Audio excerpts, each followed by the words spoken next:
A Pearl City family is thankful to be alive tonight after heavy machinery rolled down their street and crashed into their home.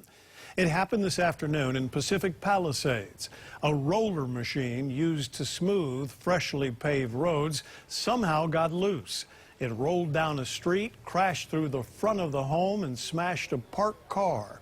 Alexander Zanes was first on the scene and joins us with more. Alexander? Yeah, Joe, a man, his wife, and their 10-year-old granddaughter were inside the house at the time. Thankfully, they're all safe, but they are shaken up, knowing that they were feet away from danger.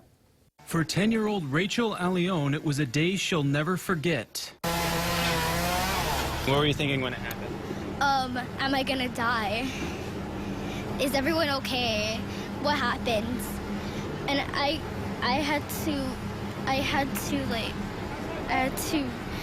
move and try not to step into the glass that all fell on the ground from the side where that house is. Still shaken from the scary ordeal this afternoon, she recalls what happened when heavy machinery barreled through part of her grandparents' home in the Pacific Palisades. I heard the stuff coming down, and I heard someone yelling.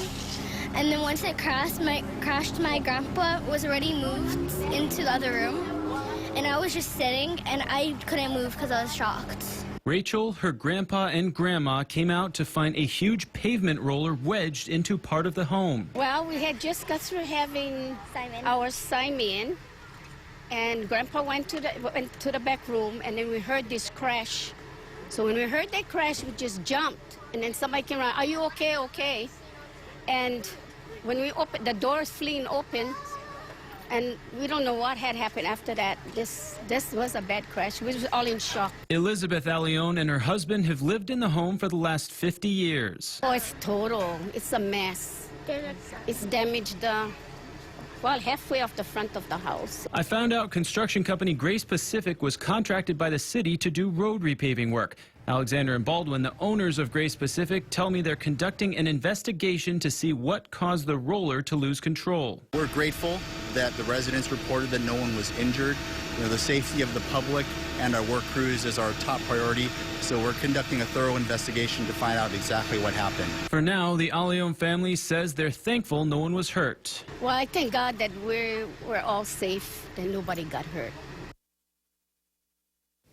And a spokesperson with Alexander and Baldwin tells me it's too early to speculate on the cause of the crash. He also says the company is working to find the family somewhere to stay. The operator of the roller machine was taken to the hospital as a precaution. Alexander Zanes, KHON 2 News.